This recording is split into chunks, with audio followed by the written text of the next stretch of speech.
eksplorasi, kita akan menemukan suatu organisasi yang telah melakukan manajemen data atau penyimpanan data dalam bentuk-bentuk yang mungkin saja tidak sama dengan sistem basis data. Bisa jadi mereka merekamnya dalam sebuah bahan cetak, ya. Memang mereka menuliskannya dalam bentuk-bentuk tabel misalkan, atau mereka sudah merekamnya dalam bentuk-bentuk formulir isian, ya, dalam bahan cetak maupun bahan elektronik. Misalkan mereka menggunakan file Microsoft Word, mereka bisa menggunakan file Excel, dan sejenisnya. Nah, apakah lantas kita akan menghapus atau mengabaikan itu semua? Tentunya tidak. Ya, kita harus bisa mengubah kondisi-kondisi penyimpanan tersebut ke dalam bentuk-bentuk tabel. Tentunya ada beberapa hal yang akan terjadi, ya, yang akan terjadi kalau kita langsung mengubah bentuk-bentuk penyimpanan yang telah mereka lakukan, baik dalam bentuk file Microsoft Word, file Excel. Ada beberapa hal yang tidak efisien, ya. Oleh karena itu ada satu metode bagaimana mengubah bentuk tadi menjadi rancangan yang efisien. Kalau Anda lakukan mulai sejak awal kemarin, mulai dari desain entitas dalam bentuk IRD yang menggunakan bahasa-bahasa simbolik, kemudian memetakannya ke dalam tabel, maka kalaupun Anda lakukan dengan benar semua langkah-langkah tersebut, Anda akan mendapati sebuah tabel yang efisien atau beberapa tabel yang efisien yang ada di dalam basis data Anda semuanya. Tetapi kalau Anda mentransformasikan secara langsung kondisi-kondisi existing yang ada dalam suatu organisasi yang mungkin, ya, yang mungkin Anda temui dan sudah ada, ya, yang sudah mereka lakukan seperti dalam contoh kedua saya tadi, maka bisa jadi tidak lagi efisien. Oleh karena itu ada satu metode namanya metode normalisasi. Ya, suatu normalisasi adalah suatu proses untuk menormalkan. Nah, maksud dari normal ini adalah suatu desain yang efisien. Efisien yang dimaksud itu adalah tidak terjadi redundansi data yang tidak diperlukan. Oleh karena itu kita akan mencoba membahasnya pada hari ini secara tuntas. Dan saya akan mencoba untuk melakukan share materi terlebih dahulu, ya. Di buku Silver Scat maupun buku El Masri itu sudah ada semuanya dan bisa Anda lihat melalui ringkasannya melalui slide yang telah saya share ke Google Classroom kalian. Nah, saya juga membuat ringkasan sendiri dari dua materi tadi, dari dua slide tadi menjadi slide yang saya buat sendiri, ya. Mohon maaf, saya share dulu. Baik, sudah kelihatan semuanya? Sudah, Pak. Sudah ya. Baik, terima kasih Satria atas informasinya. Hari ini kita akan membahas perancangan basis data dengan model rasional dan normalisasi. Ya, kita masih menggunakan model relasional. Ya, kalau yang kemarin entity relationship, ya, entity relationship model. Ya, kalau yang ini adalah model relasional. Ya, kenapa model relasional? Karena kita berangkat dari definisi relation atau relasi. Ya. Apa yang dimaksud dengan relasi? Jadi produk relasional di BMS menyimpan datanya dalam bentuk relation. Ya.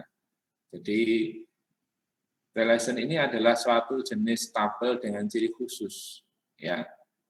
Jadi kalau kemarin kita memetakan dari IR model kita, entity relationship model kita menjadi suatu tabel, pada intinya tabel-tabel yang hasil pemetaan itu sebenarnya sudah dalam kategori relasi, yaitu merupakan tabel dengan 2 dimensi yang kriterianya adalah berikut. Jadi ada beberapa sifat khusus yang dimiliki oleh tabel yang bisa kita sebut sebagai suatu relasi. Yang pertama, baris dari tabel tersebut mengandung data tentang suatu entitas.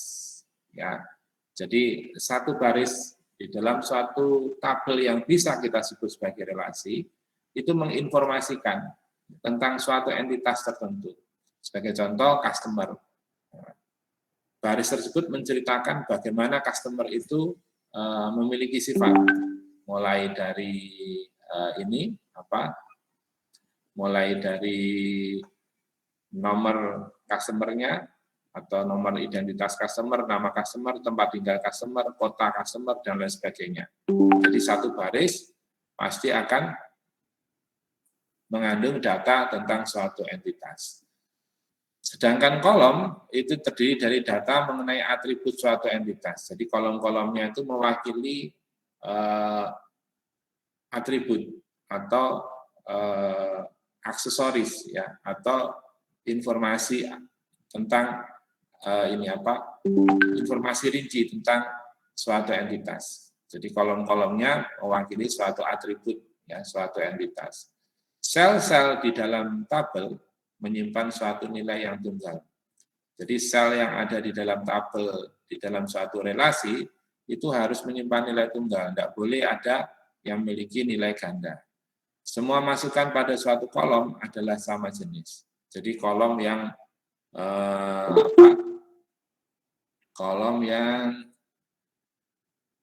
menginformasikan tentang nomor induk mahasiswa itu harus sama, ya, tidak boleh menginformasikan informasi telepon mahasiswa, tidak boleh seperti itu, ya. Oke. Kemudian setiap kolom memiliki nama yang unik. Jadi kolom-kolomnya, karena ini merupakan representasi dari atribut, maka nama atributnya juga harus unik. Urutan kolom bukanlah hal yang penting. Jadi mau kolom NIM itu harus berada di sebelah kiri, mau berada di sebelah kanan, no problemo, tidak apa-apa. Ya. Kemudian urutan baris bukanlah hal yang penting pula. Apakah nomor istilahnya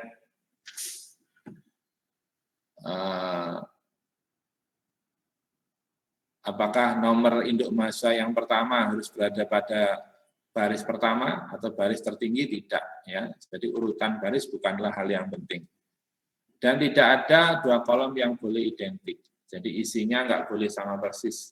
Kalau ada dua kolom yang seperti itu, maka tabel itu tidak bisa kita sebut sebagai suatu relasi, ya. Meskipun tidak semua tabel adalah relation, jadi tidak semua tabel sebenarnya adalah relation. Istilah tabel dan relasi umumnya digunakan secara bergantian. Jadi Anda boleh menyebut relasi sebagai suatu tabel sebagai suatu relasi boleh. Meskipun sebenarnya tidak semua tabel merupakan relasi, karena tabel bisa disebut sebagai relasi, itu harus bisa memenuhi kriteria-kriteria yang disebutkan di sini. Nah, ini ada beberapa istilah yang bisa kita interchange atau kita bolak-balik. Ya, kalau misalkan kita menyebut tabel, maka biasanya dia gandeng juga dengan penyebutan row and column. Ya. Nah, kita juga bisa mengatakan suatu tabel itu sebagai suatu file. Kita bisa menyebut suatu baris itu sebagai suatu record, atau kita bisa menyebut kita bisa menyebut kolom itu sebagai suatu field, gitu ya. Kemudian kita bisa menyebut suatu tabel itu sebagai relation. Kita bisa menyebut suatu row sebagai tabel. Kita bisa juga menyebut suatu kolom atau suatu field itu sebagai suatu atribut. Ya. Oke. Ini contoh suatu relation. Ya, kita bisa perhatikan di sini, ya. Ini memenuhi semua kriteria yang ada di dalam relation, bahwa semua kolom employee number-nya itu terkait dengan informasi employee number. Tidak ada informasi lain selain employee number tersimpan di sini. Begitu pula dengan first name, last name, department, email, dan phone. Ya. Oke. Sebentar ya, saya sebentar.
Mohon maaf ya.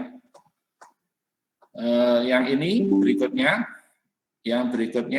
adalah ini apa? Tabel yang bukan relasi. Bisa Anda perhatikan ya. Di sini ada beberapa yang melanggar aturan bagaimana suatu tabel bisa kita sebut sebagai suatu relasi. Di sini ada yang kosong ya. Jadi informasi kosong. Yang ini adalah nilai di dalam suatu sel tidak tunggal ya. Kemudian yang berikutnya juga sama, ini juga ada informasi yang kosong ya. Yang ini email harusnya, tapi ini berisi fax. Jadi satu kolom dari email tidak berisi tentang email semua, tetapi ada yang berisi tentang teks tentang fax maupun home ya. Ini tidak masuk dalam kriteria. Bahkan kalau kita lihat di tempat-tempat yang lain, di kolom-kolom yang lain, ya employee number, first name, last name, dan department, itu juga berisi tentang informasi yang kosong. Nah, kemarin kita sudah membahas sedikit tentang yang dimaksud dengan macam-macam key. Jadi key ini merupakan satu atau lebih kolom dari suatu relasi yang mengidentifikasi suatu baris dan row. Jadi ini untuk mengidentifikasi, untuk mengenali suatu baris, ya, maka kita bisa memanfaatkan satu kolom untuk mengenali satu baris tadi. Ya. Nah, kolom yang kita pakai tersebut, ini kita bisa namai sebagai suatu key atau kita anggap sebagai suatu key. Suatu unique key mengidentifikasi suatu baris secara tunggal, sedangkan suatu non-unique key mengidentifikasi beberapa baris. Dan sifat dari key itu ada yang unik, ada yang non-unik. Kalau unique key, maka kita bisa mengidentifikasi baris itu secara tunggal, tidak bisa kita bisa samakan dengan nilai-nilai dari baris yang lain. Tapi kalau non-unique key bisa jadi beberapa baris memiliki nilai yang sama. Composite key merupakan suatu key yang terdiri dari 2 atau lebih atribut. Jadi kalau ada gabungan beberapa kolom untuk bisa mengidentifikasi suatu baris, maka key tersebut bisa kita sebut sebagai composite key. Suatu relasi memiliki suatu unique primary key dan juga boleh memiliki additional unique key yang disebut dengan candidate key. Jadi suatu relasi biasanya umumnya punya key yang unik yang disebut sebagai primary key yang bisa kita pilih tunggal, dan ada beberapa yang bisa kita sebut sebagai candidate key. Kemarin urut-urutannya kan ada candidate key, kemudian super key, baru kemudian primary key. Primary key digunakan untuk ini WA-nya masuk semua, saya tutup ya. Primary key digunakan untuk menampilkan tabel dalam bentuk relationship, ya, mengatur penyimpanan tabel dan membangkitkan atau membuat indeks. Jadi manfaat dari primary key adalah demikian. Ya. Tanpa ada primary key maka kita tidak bisa ya menggandeng-gandengkan, menghubungkan satu tabel dengan tabel yang lain, kemudian mengatur penyimpanan tabel dan mungkin membangkitkan atau membuat indeks ya. Jadi indeks itu apa sih? Indeks itu adalah menandai ya, penanda bagaimana kita bisa melompat dari satu bukan melompat ya istilahnya ya. Kita bisa menandai bahwa suatu tabel, baris tabel itu berbeda dengan baris tabel yang lain. Kalau kita bisa punya tanda seperti itu, maka pada saat kita mencari suatu informasi, maka kita bisa mengandalkan tanda-tanda tersebut. Nah, tanda-tanda tersebut itulah yang kita sebut sebagai indeks. Sebagai contoh begini, kalau kalian pergi ke suatu perpustakaan, maka Anda bisa tidak harus menelusuri dari awal, ya, mencari suatu buku, misalkan pemrograman basis data begitu ya, Anda tidak perlu mencari mulai dari rak pertama Anda cari, tapi dengan menggunakan indexing, ya, Anda tahu bahwa pemrograman basis data itu di indeks nomor 30 misalkan atau 300. Kalau di dalam perpustakaan indeks ini disebut dengan classification number ya. Itulah manfaat dari primary key. Kemudian ada istilah lagi yang namanya functional dependencies ya. Suatu ketergantungan fungsional terjadi bila nilai dari sekumpulan atribut menentukan nilai dari atribut atau sekumpulan yang lainnya. Jadi suatu nilai atribut itu mempengaruhi nilai dari yang lain. Contohnya begini, NIM ya, NIM itu mempengaruhi nama kontrakan, nomor pelanggan mempengaruhi nama pelanggan dan sebagainya. Karena NIM itu adalah sesuatu yang unik ya, yang bisa menentukan nama dari mahasiswa ya. Nama mahasiswa atau dari yang kita bisa kenali dari NIM tadi, kita bisa menentukan di mana tempat tinggalnya, ya, berapa UKT-nya dan seterusnya. Nah, atribut yang letaknya ada pada kiri suatu functional dependencies disebut sebagai determinan. Jadi ini lambang dari functional dependencies itu menggunakan lambang tanda panah ini sebenarnya ya. NIM, tanda panah, nama kontrakan, uang kontrak, ya, misalkan seperti itu. Nah, artinya NIM ini menentukan nama kontrakannya apa, uang kontraknya berapa, dan lain sebagainya. Suatu primary key selalu merupakan determinan. Jadi yang sebelah kiri ini NIM, kemudian gabungan nomor pelanggan, nomor item, dan jumlah, ini juga merupakan determinan ya, yang menentukan. Tetapi suatu determinan tidak perlu selalu merupakan primary key. Ini contoh yang kedua. Ini bisa jadi merupakan komposit ya. Jadi primary key itu tidak harus determinan tidak harus selalu primary key. Nah, kita masuk ke normalisasi. Normalisasi ini menghilangkan adanya anomali pengubahan, ya, modification anomaly. Pengubahan itu bisa terjadi kalau kita melakukan penghapusan maupun kita memasukkan atau menambahkan, menyisipkan data baru. Ya. Deletion anomaly itu terjadi saat penghapusan satu baris menghilangkan informasi mengenai dua atau lebih entitas. Jadi saat kita menghilangkan satu baris, maka ada dua atau entitas yang lain yang ikut terhapus. Itu namanya deletion anomaly. Jadi bukan cascading deletion, bukan loh ya. Informasi terkait dengan entitas tersebut menjadi tidak lengkap, sehingga kita tidak bisa mengatakan entitas tersebut menjadi ada. Ya, itu namanya deletion anomaly. Insertion anomaly itu adalah penambahan suatu fakta dalam suatu entitas tidak dapat dilakukan sampai dengan suatu fakta mengenai entitas lain ditambahkan pula. Ya. Anomali dapat dihilangkan dengan memisahkan suatu relasi menjadi dua atau lebih relasi. Masing-masingnya harus menjadi berbeda dan bertema tunggal. Ya. Jadi anomali ini terjadi kalau kita memasukkan dua informasi, dua entitas ke dalam satu tabel. Saat satu entitas itu mengalami penghapusan, ya, informasi tentang satu entitas mengalami penghapusan, maka entitas lain itu akan terpengaruh, sehingga seolah-olah entitas yang lain itu terpengaruh menjadi tidak ada pula. Nah, ini yang tidak diharapkan. Sebagai contoh begini, saya punya 4 mahasiswa, masing-masingnya berada di prodi Teknik Informatika, Teknik Informatika, SI, dan Teknik Komputer, serta Teknologi Informasi. Terus kemudian saya menghapus satu mahasiswa dari Teknik Informatika misalkan. Terus ada pertanyaan, ya, ada berapa jumlah prodi Teknik Informatika, gitu ya? Ada berapa jumlah prodi yang ada di Filkom berdasarkan tabel tersebut?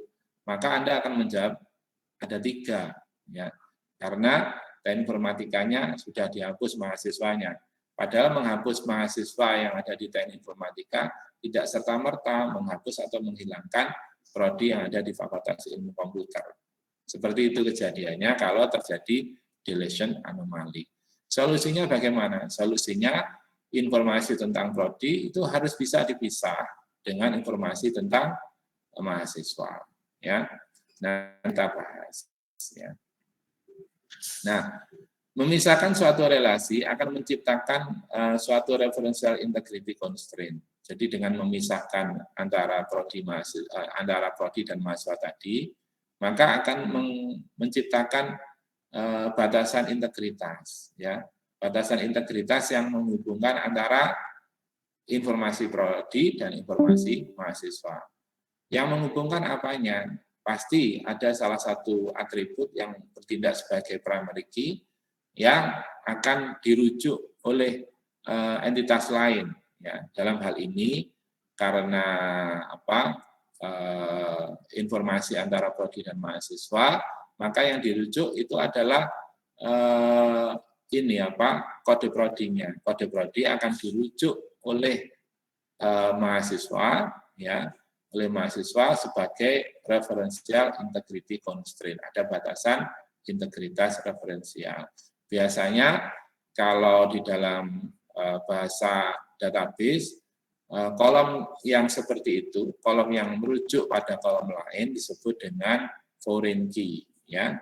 Key yang merujuk dari entitas atau relasi lain. Normalization yang bekerja pada kelas-kelas relation disebut dengan normal form. Jadi normal form ini adalah bentuk-bentuk yang telah efisien, ya. Nah, sekarang hubungan bentuk-bentuk normal form. Jadi secara umum, ya, bentuk-bentuk normal form itu ada banyak, ya. Diawali dengan bentuk normal yang pertama. Ya, bentuk normal pertama itu paling sederhana. Kemudian diikuti dengan yang lebih teliti lagi adalah bentuk normal yang kedua. Jauh lebih teliti lagi adalah bentuk normal yang ketiga. Kemudian masih lebih teliti lagi adalah voice code normal form. Ya, Vogt normal form atau bentuk normal keempat sampai dengan bentuk normal yang kelima. Dan ada bentuk normal yang berbasis pada domain key. Ya. Nah, kita nanti akan membahas mulai dari bentuk pertama, kedua, hanya sampai dengan bentuk ketiga. Ya. Jarang sekali sebenarnya masuk ke dalam bentuk normal ke BCNF 4 maupun 5, apalagi yang DKNF. Jarang sekali situasi, tergantung situasi-situasinya, tapi kita akan membahasnya bentuk pertama, kedua, dan ketiga saja. Ya. Silakan nanti kalau Anda mau belajar lebih jauh, Anda bisa membahas atau mempelajari sendiri bentuk BCNF, 4NF maupun 5NF. Bentuk-bentuk normal. Yang pertama ini ya, suatu tabel dikatakan dalam bentuk normal pertama jika memenuhi definisi suatu relasi. Ya, ingat, atomik. Jadi atomik itu artinya satu barisnya harus bisa menginformasikan hanya satu entitas. Ya. Terus kemudian satu selnya hanya berisi satu nilai tunggal, dan lain sebagainya. Sifat-sifat relasi itu harus terpenuhi pada bentuk normal yang pertama. Oke. Berikutnya, suatu relasi dalam bentuk normal kedua, jika atribut yang bukan key, ya, jadi yang bukan key, itu tergantung, dependen pada semua atribut kunci. Ya. Jadi semua atribut kunci. Jadi atribut yang bukan merupakan atau kita tidak pilih sebagai key, itu harus tergantung pada atribut yang kita pilih sebagai key atau kunci. Ya. Ini sering disebut dengan no partial dependencies, tidak ada ketergantungan parsial. Ya.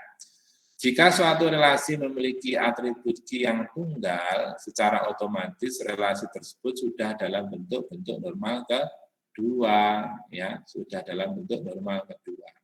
Syaratnya apa? Atributnya memiliki key yang tunggal. Kalau ada 2 key, 3 key, itu masih dicurigai adanya partial dependencies. Partial dependencies seperti apa? Itu biasanya karena kita mencampurkan dua entitas, ya, entitas prodi, 2 himpunan entitas prodi maupun entitas mahasiswa sebagai contoh, itu ke dalam satu relasi, itu akan muncul mengakibatkan adanya partial dependencies. Ini harus bisa diselesaikan dengan menggunakan bentuk normal yang kedua. Kalau memang hanya ada ciri-cirinya yang apa istilahnya yang demikian, ada beberapa himpunan entitas berada dalam satu relasi, itu muncul kalau ada banyak key yang di sana. Ya. Suatu relasi dalam bentuk BCNF, suatu relasi dalam bentuk normal ketiga, syaratnya harus dalam bentuk normal kedua dan tidak memiliki transitive dependencies. Ya. Oke, kita lihat contohnya di sini. Contoh yang bentuk normal ketiga, ya, relasi dengan transitive dependency. Ya, sebagai contoh ini housing, ya, housing itu relasi housing. Ini ada key-nya berupa SID, student ID, kemudian ada dorm, ada fee. Ya, kemudian key-nya adalah SID di sini, student identity. Functional dependency-nya coba Anda perhatikan ya. Student ID. Ya, student ID itu merupakan determinan dari dorm. Ya, dorm. Kemudian dorm itu merupakan determinan dari fee. Ya, fee ini tergantung dengan apa asramanya. Ya. Jadi ada transitive dependency. Ya, ketergantungan yang sifatnya transitif. Fee ke dorm ke SID. Yang model seperti ini, ya, ini masuk dalam kategori bentuk ketiga. Pak, ini kan sudah dalam bentuk pertama. Iya, bentuknya pertama. Pak, ini kan mestinya sudah dalam bentuk kedua. Iya, karena kenapa kok bentuk kedua? Karena apa? Karena key-nya hanya satu di sini, yaitu student ID. Tapi sebenarnya kalau mau lihat kita lebih detail lagi berdasarkan dependensinya, ya, ketergantungan fungsionalnya, kita bisa perhatikan bahwa di sini ada ketergantungan antara V dengan DOR. Ya. Kalau SID mempengaruhi atau menentukan DOR itu pasti. Ya. Ada transitive dependency, ya, ketergantungan transitif di sini. Ini harus diselesaikan dengan bentuk normal ketiga. Caranya bagaimana? Caranya adalah yaitu kita harus memecah dua ketergantungan ini. Yang ini untuk yang pertama, ya, untuk buat tabel pertama, SID dengan DOR, yaitu dalam bentuk tabel kedua, DOR dengan V itu dalam bentuk tabel kedua. Dipisahkan ini. Bagian ini sebelah kiri, bagian ini sebelah kanan menjadi tabel yang berbeda-beda. Hasilnya menjadi seperti ini. Ya, SID asramanya di Randolph, ya. SID 150 di Ingersoll, ya. 200 di Randolph juga, 250 di Pitkin, 300 dan 300 di Randolph juga. Ya, Randolph biayanya 3.200, Ingersoll 3.100, Pitkin 3.100. Nah, ini sudah masuk dalam bentuk normal ketiga karena transitif dependensinya atau ketergantungan transitifnya sudah kita hilangkan. Nah, ini contoh-contoh yang lain. Ini bisa Anda pelajari sendiri nanti beberapa slide yang berikutnya ini. Ini saya akan coba tambahkan lagi salah satu contoh yang ada di sini. Yang ini dulu lah, ya. Kelihatan ya, Dek, ya, yang ini. Ya, kelihatan ya. Baik, yang ini kelihatan, Pak. Ya, misalkan yang ini ya, kita dapetin, kita diminta untuk mendesain basis data pada rumah sakit hewan misalkan ya, rumah sakit hewan. Mereka sudah mencatat kedatangan visit dari hewan-hewan ya, yang visit hewan ya berarti ya. Yang visit hewan ya, setiap hewan dikasih nomor identitasnya ya. Anda bisa lihat di sini ya. Pet ID, pet name Rover, pet type dog. Jadi nama anjingnya Rover. Ini masuk hewannya dog ya. Jenisnya ini umur hewannya 12 bulan kayaknya ya ini ya. Kemudian ownernya adalah Sam Cook, kemudian tanggal kunjungannya adalah ini, karena kunjungannya bolak-balik ya.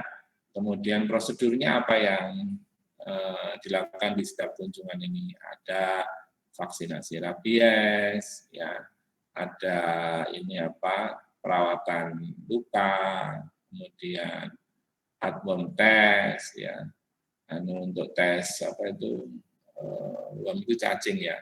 Nah, seperti itu ada Rika, semuanya nih. Nah, ini Anda perhatikan, ini sudah dalam bentuk pertama belum, karena ini ada yang kosong-kosong gitu kan ya. Ini kalau misalkan ini adalah tabel-tabel dalam bentuk Excel begitu, ini ada yang kosong-kosong, berarti owner itu ada yang kosong ya, pet itu ada yang kosong. Maka kita harus memecahnya. Ini abnormal form. Jadi ini adalah UNF, abnormal form. Jadi bentuk yang tidak normal. Caranya gimana? Kita pisahkan. Kita pisahkan antara kunjungan bagian sebelah kanan ini dengan bagian sebelah kiri supaya nggak ada yang kosong-kosong tadi. Ya, caranya gampang ya. Tadi pisahkan ada mulai dari pet ya, kita sebut sebagai pet hewan, mulai dari pet ID, pet name, pet type, pet age sampai dengan owner menjadi tabel yang pertama. Kemudian tabel yang kedua itu adalah pet visit. Karena sebenarnya dia itu kan diulang-ulang ini kalau mau. Ya, kalau mau nulis lengkap sebenarnya kan 246, Rover, Dog, 12, Sempu. Ini kan untuk yang kunjungan Maret ya. Sama pula dengan yang kunjungan April, semuanya ditulis yang sama dengan yang atasnya. Ya. Oleh karena itu kita bisa menjadi pet ID di sini, jadi pet visit misalkan namanya. Kemudian pet ID menjadi key dari tabel yang kedua, ya pet ID, visit date, prosedur number dan prosedur name.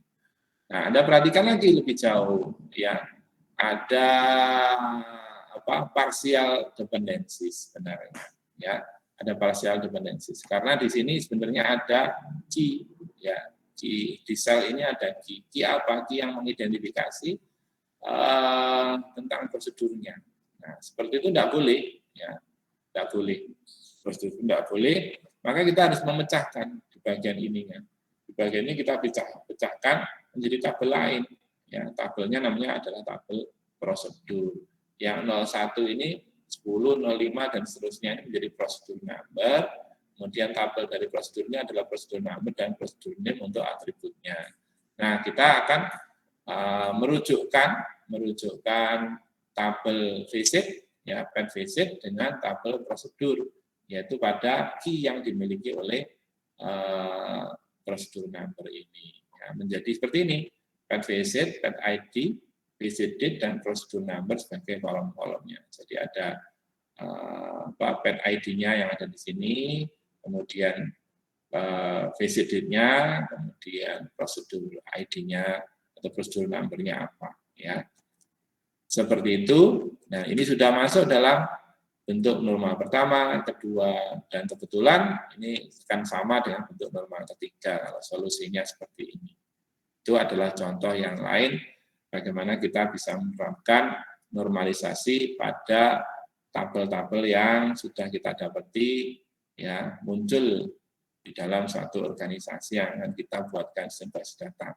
Mereka umumnya sudah melakukan pencatatan-pencatatan sebelumnya dengan cara-cara mereka sendiri, ya seperti itu. Maka kita harus bisa mengubahnya. Cara mengubahnya dalam bentuk relasi atau IRD kemarin yang kita pelajari dalam bentuk tabel-tabel yang saling berrelasi.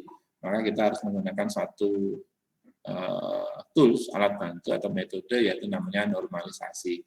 Ada banyak normalisasi untuk normal pertama, kedua, ketiga, PCNF, dan seterusnya. Ya, seperti itu. Sampai di sini ada pertanyaan?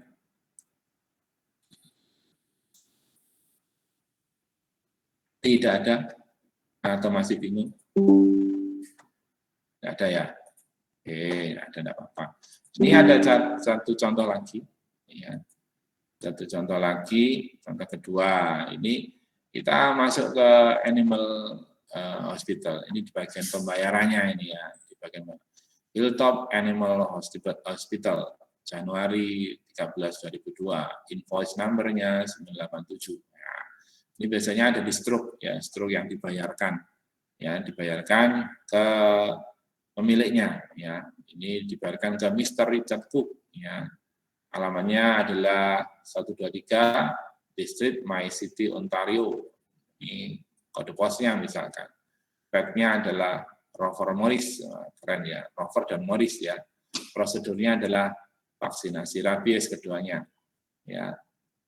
Yang untuk si Rover habisnya $30, yang untuk si Morris adalah 24 ya. Totalnya adalah 54, pajaknya adalah 4,32, amount owing-nya adalah yang dikenakan, maksudnya ya, dia yang dikenakan adalah $58,32. Ya. Bentuk normalnya kita ya menjadi seperti ini, tabelnya menjadi besar ya, di mana ada tabel invoice number, ada kolom invoice number, ada invoice date-nya diambilkan dari sini, ya customer name-nya. Kalau invoice number kan ini ya, invoice date yang ini, kemudian pemiliknya yang ini, customer name, customer address-nya ini, ya. Kemudian ada pet name-nya ini, ya. Terus kemudian ada prosedurnya, ya. Prosedurnya apa yang ini, kemudian besaran prosedurnya ini. Nah, berarti kita perlu, Pak yang ini kok enggak amount, ini enggak perlu kalau ini, ya. Yang amount ini enggak perlu, ya. Harusnya kalau mau sebenarnya ada teksnya ditaruh di sebelah kanannya kalau ada ya. Kalau mau bisa seperti itu. Jadi dia ada teks. Nah, kita di sini ada teks nanti. Contohnya amount sama tax. Boleh ya seperti ini kan, tax gitu ya. Oke, sekarang kita buat bentuk normal pertamanya ya. Kita kasih catatan, pet ID was choose as a key because pet name is character string and not a good key candidate. Ya, jadi walaupun di sini tidak ada pet ID-nya, tapi kita sebenarnya bisa memilih pet name itu sebagai key. Tapi kan key rover itu, nama rover itu bisa jadi ada nama lain, Morris juga akan sama, dan ini peluangnya sama ada ya dengan anjing-anjing yang lain atau hewan-hewan yang lain. Ya, maka kita memilih saja bahwa kita perlu kehadiran satu atribut baru namanya pet ID. No problemo ya, tidak ada masalah kalau kita melakukan seperti itu. Maka kita harus memisahkan antara informasi invoice dengan informasi anjingnya ya atau hewannya. Karena di sini ada 3 info sebenarnya. Ya, 3 himpunan entitas. Himpunan yang pertama tentang invoice itu sendiri. Ya, invoice itu sendiri itu yang mencatat kehadirannya. Ya, mencatat kehadiran dari hewan-hewan tadi. Kemudian ada yang mencatat ada entitas hewan di sini, ada entitas prosedur. Ya, kalau mau ada entitas pemilik malahan kalau mau ya. Tapi no problem, tidak apa-apa. Ya, kita pilih yang sederhana saja dulu, yaitu entitas invoice-nya, entitas hewannya, entitas prosedurnya. Ya, maka kita bisa melakukan ini pengubahan dari bentuk normal pertama, karena bentuk normal pertama masih mencampur adakan 3 entitas tadi dalam 1 atau 2 tabel, maka kita bisa memisahkannya. Yaitu dipisahkan di bagian mananya, di invoice pad-nya. Ya, di invoice pad ini ada tentang hewan dan tentang prosedur yang dikenakan. Sama dengan yang tadi, kita pisahkan menjadi pad ID, dan pad name misalkan ya. Kemudian ada invoice pad ya, dan ada invoice-nya. Kalau invoice pad itu tentang prosedur. Di sini masih ada prosedurnya. Harus kita pisah lagi menjadi tabel yang lain, tabel prosedur ya. Malah di sini ada tabel customer-nya ya. Ada customer number, customer name, customer street ya. Lebih teliti lagi ya. Di sini ada pad-nya, ada pad ID, ada invoice pad, ada prosedur. Harusnya kalau mau dipisah lagi. Prosedurnya ada kode prosedur, ada besar yang dikenakan berapa ya, seperti itu. Di sini nampak sekali bahwa pada entitas invoice itu ada key namanya invoice number, kemudian ada foreign key yaitu customer number yang merujuk pada customer di sini ya. Kemudian juga pada invoice pad ya, kedatangan dari si tagihan dari kedatangan si hewan itu di sini juga ada pad ID sebagai foreign key ya. Oke. Jadi ini detail dari invoice. Nah, invoice pad itu detail dari invoice. Kalau yang ini itu menjelaskan tentang invoice itu secara umum, mulai dari nomornya, tanggalnya, kemudian customer-nya siapa ya. Kemudian detailnya, prosedurnya dan lain sebagainya. Karena sekali datang kan boleh bawa hewan lebih dari 2, lebih dari 1, ya, lebih dari 3, boleh kan ya? Makanya dipisahkan menjadi seperti ini. Ya. Monggo sampai di sini dulu penjelasan dari saya. Kalau ada pertanyaan bisa disampaikan ke saya. Ini perlu latihan memang ya. Kalau tidak latihan memang agak susah. Ya, harus sering-sering latihan. Habis ini nanti akan saya kasih tugas supaya Anda bisa menggunakannya, berlatih di rumah, dan kita bisa tahu bahwa sejauh mana Anda bisa memahami materi kita mulai dari awal hingga hari ini. Ya. Silakan kalau ada pertanyaan. Silakan Gifari. Pak, nanti contoh-contoh ini di-share nggak Pak di Classroom Pak? Ada, di Classroom sudah ada. Oke. Sudah saya share ini. Belum dicek Pak. Makasih Pak. Oke, ya, sama-sama. Ya, silakan Satria. Pak, berarti semakin tinggi bentuk normal formnya ini, itu semakin spesifik itu ya Pak? Ya, semakin teliti. Ya, semakin teliti dan jeli ya dalam melihat himpunan entitas itu dan ketergantungan fungsionalnya. Begitu ya Satria ya, makin efisien. Ya. Baik, Pak. Ya. Memang perlu jam terbang ya. Silakan Ananta. Pak, berarti UNF, 1 UNF, 2 UNF, 3 UNF gitu saling nyambung gitu Pak ya? Betul.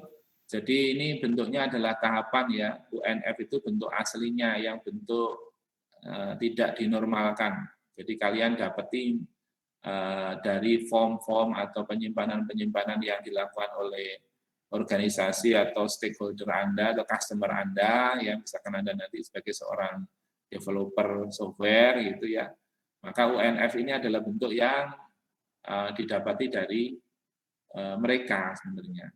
Anda buat dalam bentuk seperti ini dulu, ya. Kemudian dari UNF Anda normalkan menjadi bentuk normal yang pertama. Kemudian kalau masih ada syarat-syarat lagi, kondisi-kondisi lagi yang perlu dinormalkan, bisa Anda lanjutkan dalam bentuk normal kedua.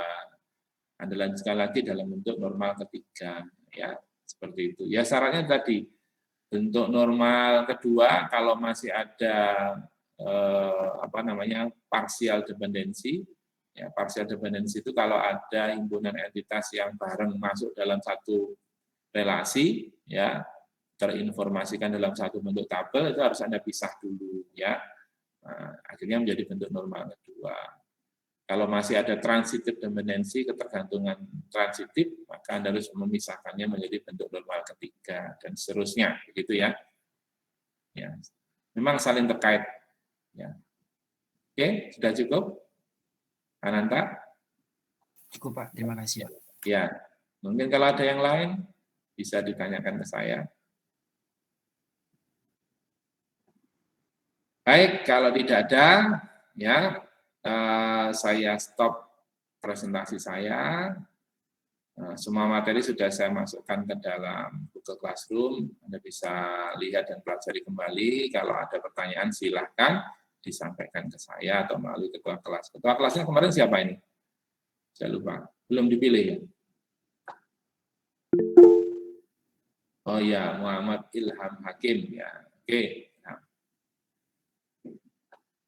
Oke, sekarang ini apa? Silakan aktifkan kamera Anda supaya saya bisa meng-capture wajah-wajah peserta kuliah ini sebagai bukti kehadiran atau terselenggaranya kuliah ini ya.